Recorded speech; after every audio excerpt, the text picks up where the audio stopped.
I actually write cozy crime, and I've been writing that since about 2019. But I've always been a mystery, thriller, lover, reader, addict, obsessive.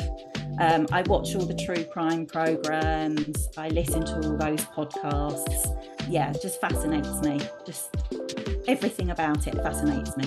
But as a book lover myself, writing books is great. It takes a very long time. It's a lot of work. And sometimes when you do something and it's kind of your passion, like the writing is something that I'm really into, having to sort of slog away at it, thinking I've got to make, this is my income kind of thing, can sometimes take the joy out of it a bit. And the bottom line is I'm a reader and I love murder mystery. And I wanted to do something else, something where you don't just read the book, but you kind of live the book, or you kind of experience the same things that the characters are experiencing. And I think that's because even as a child, I can still remember, those favorite books where you felt like you were actually there, like, the Lion, the Witch and the Wardrobe. Like I felt like I was Lucy stepping through that wardrobe, feeling the snow. And I was thinking, how can I combine my love of murder mystery with more of an experience kind of package? And that's really where the idea for Cozy Read books stemmed from. So yeah, it was just my way of thinking, right, we're going to pair my favorite type of books with like a self-care reader loving experience that I deliver every month in a box. And that was kind of like the nub of the idea. And then I, developed it from then there on in. What makes a crime read cozy? Okay, that is always the big question. Because often people say to me when I talk about cozy crime, they're like, well, it's murder. How can it be cozy? So basically, what we're talking about is we're talking about a murder mystery. It doesn't have to be a murder. In fact, it can be any crime without the on-screen violence or the on-the-page violence. So most of the time, it will be an amateur sleuth. So, I don't know, a bookshop owner, or a little old lady in Murder, She Wrote, Jessica Fletcher, a writer, and she becomes the detective, and the crime has already happened, or it happens kind of off the page, and we just learn that someone has been murdered. So yeah, so no gore, no violence, no sort of graphic violence, none of the nightmare potential. So it's a read that you can read and go to bed and sleep fine. And then also lots of kind of like little quirky things. So often there's some humor, some slightly dark humor. There's those quirky characters. Mostly happens in a small community. So it might be, a cutesy little village in England, or, a small town. Lots of female friendships, which again is why kind of I love that genre, because I think exploring those themes is always like really interesting. It's a bit like you kind of like become a bit of a nosy neighbor. So it's like you kind of become part of the community, and you sort of see what everyone's doing, and who's talking about who else, and who's doing what with whom. Yeah, so it's just kind of it's more like going back to sort of the golden age of murder mystery, when murder mystery first kind of became mainstream. Yeah, it's a gentler type of murder mystery, I think, is probably the way I describe it. And way more fun. I've read a few cozy crimes that I absolutely love because it makes it fun. Okay, let's go back to the business. You told me where you got the idea, which is freaking brilliant. Tell me what you get in a box and how you marketed that to turn it into a business, because that's a big feat to have an idea, go into curating a monthly box, and then saying, okay, now people need to buy this. You're right. Maybe when I started out, I kind of just thought, oh, this is a good idea. I had no idea what I was doing. And so I've kind of just learned, obviously, like we all do, really kind of learned as we went along. So once I'd had the idea, I probably spent about 6 to 12 months, like in the research phase. I have a slight advantage, obviously, because I write this kind of book. I already have an audience for my books. So I was able to kind of tap into that audience and ask them, if I paired a book with things that you open as you read, what kinds of things would you like to see? So that was really useful. So I did a lot of market research.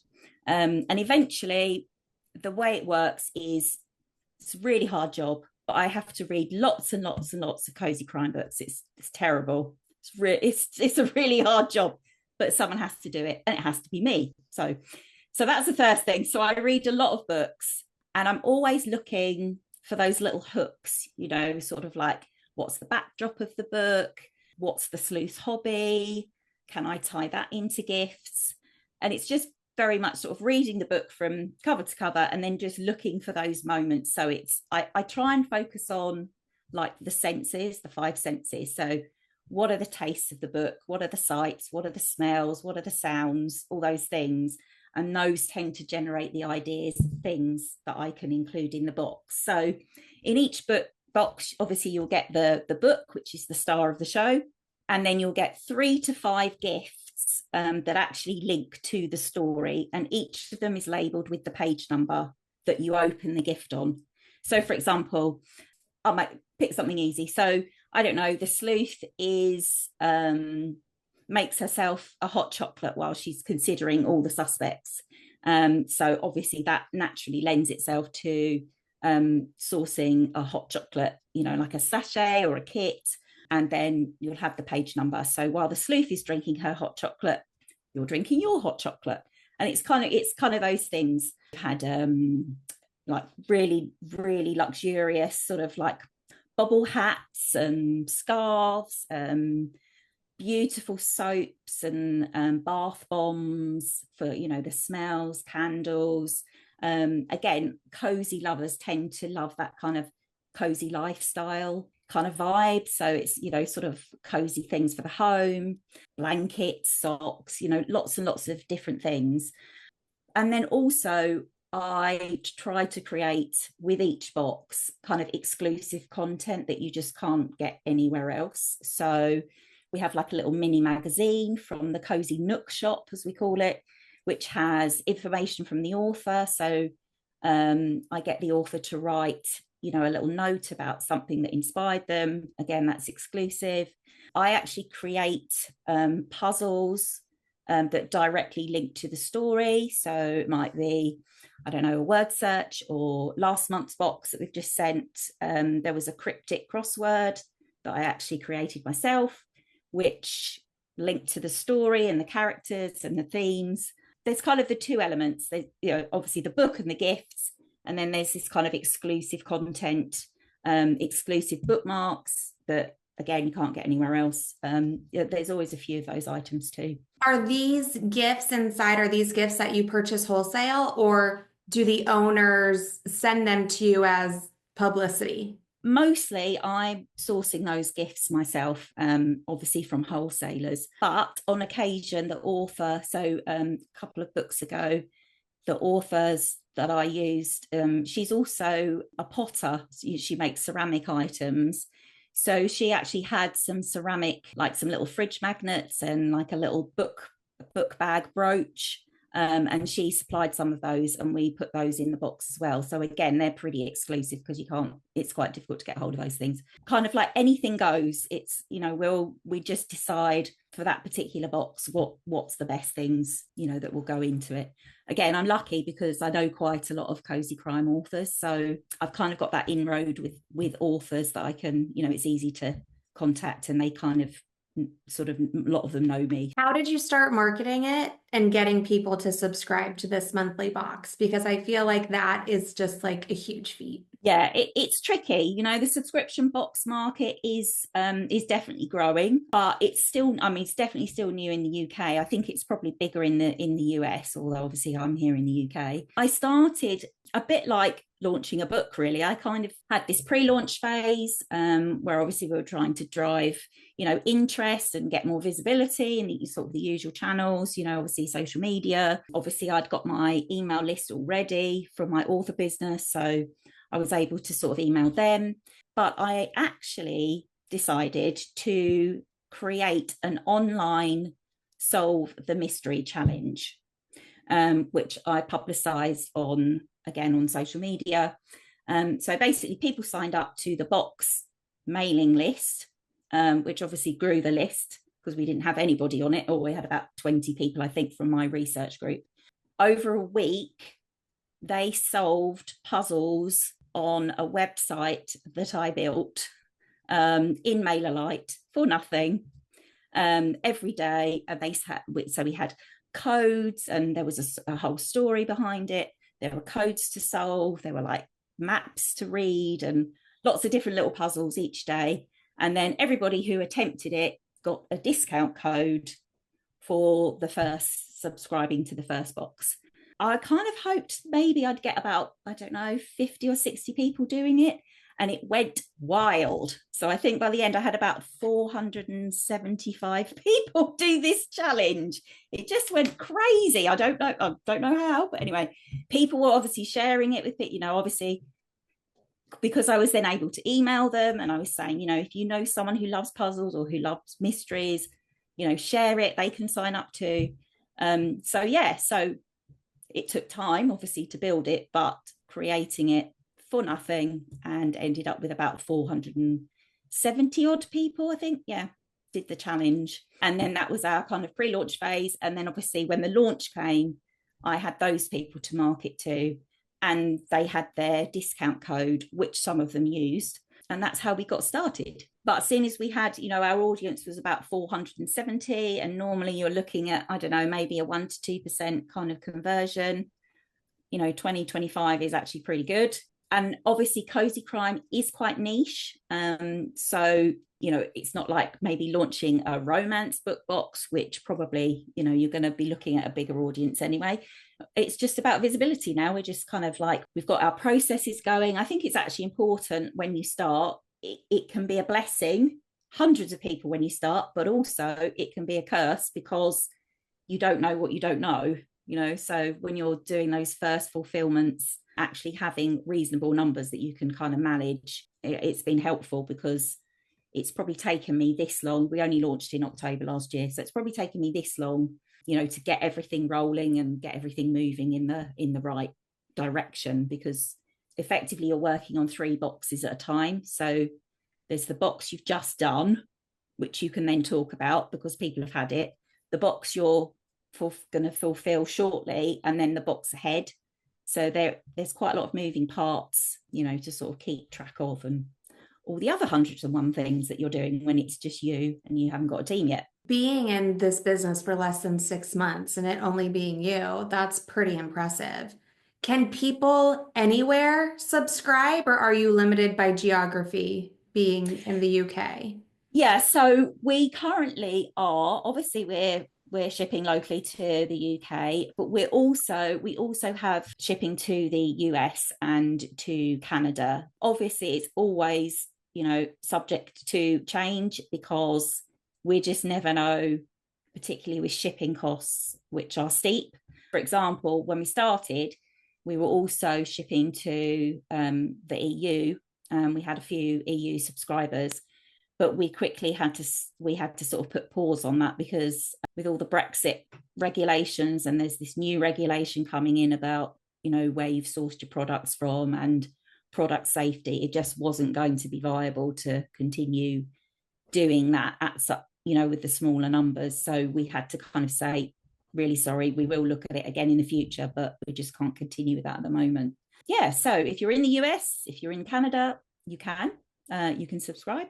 I'm envisioning you like in your home with a bunch of boxes and books and swag. Like, is that an accurate assessment of sort of what this looks like when you're getting ready to ship a box out? Yeah, it's chaos.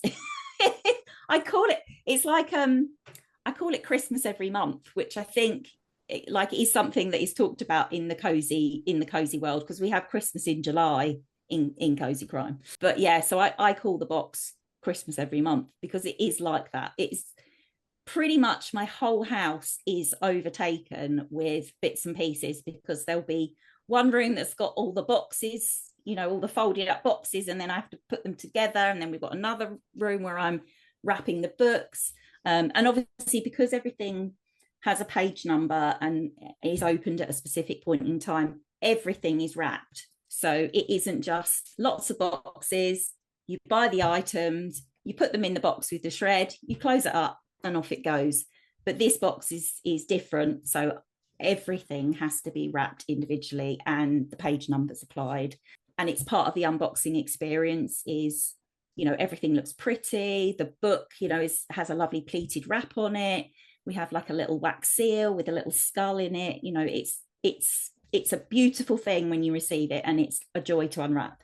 It's definitely a vibe. I think I found you on Instagram and it was that vibe that pulled me in. I'm like, oh, I got to bring this lady on to talk about this business. That sounds awesome. Now, what's on your list of things to do next?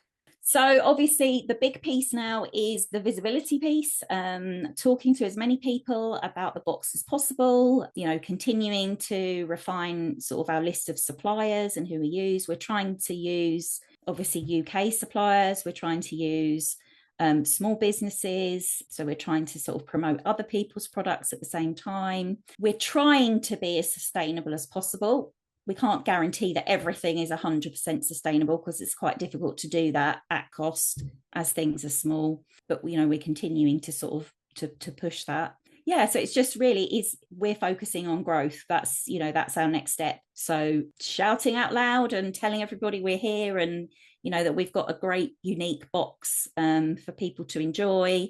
It's for you if you need that sort of reading me time moment, but with a slight difference. Before we go, I want you to tell me about your books, because you got into this because you love a cozy murder mystery or a cozy suspense thriller type of vibe. Tell me what your favorite book is that you have written and why. Okay, so I think my favorite book that I've written is the first in my new and current series that I'm working on at the moment, which is the Chloe Essex Cozy Mysteries. And the first book is called The Only Way is Murder. It's my favorite because I have set it in Essex, which is where I live in England, but I've set it in the coastal villages where I grew up. The setting is an amalgamation of all the little villages I lived in as a kid, but it's also got the kind of brash, kind of probably public face of Essex. So I don't know if you've seen The Only Way is Essex, which is the reality TV program. It would be sort of the equivalent of your Jersey Shores. Oh, it's that kind of program. So I know fake tan and fake lashes and sort of like lots of drama and that kind of thing. Yeah, so reviewers describe the book as Bridget Jones meets Midsummer Murders. So that's kind of how I explain it to people. So it's quite silly and funny in places. That there's a lot of humor, a lot of that kind of British dark humor, which is my kind of humor, and just a cracking mystery to solve at the end of the day. So yeah, definitely my favorite, the most fun to write. And hopefully, if I can actually find some time, there are 2 more books in that series coming out this year. And where do you get the ideas for these books? Oh, I get this question a lot, and my answer is probably pretty boring, and that is I make it up. I don't know. I think this series, obviously, because it's set, where I grew up, the idea. I think I've always had this idea in my head that I would like to set a series in those villages and in the Essex countryside, because it's the place I'm happiest. The sea, the river, they're kind of like part of who I am. I sailed with my dad when I was, like 3 or 4 and, all through my childhood. So it was kind of, so my favorite place in the world meets murder mystery, which is just my favorite thing to watch or read about, plus this kind of slightly naughty, silly humor that is just part of my personality. So it's just kind of all those 3 things blended together. I think maybe it was the idea has always been there, but it was just the right time, I think, to write it.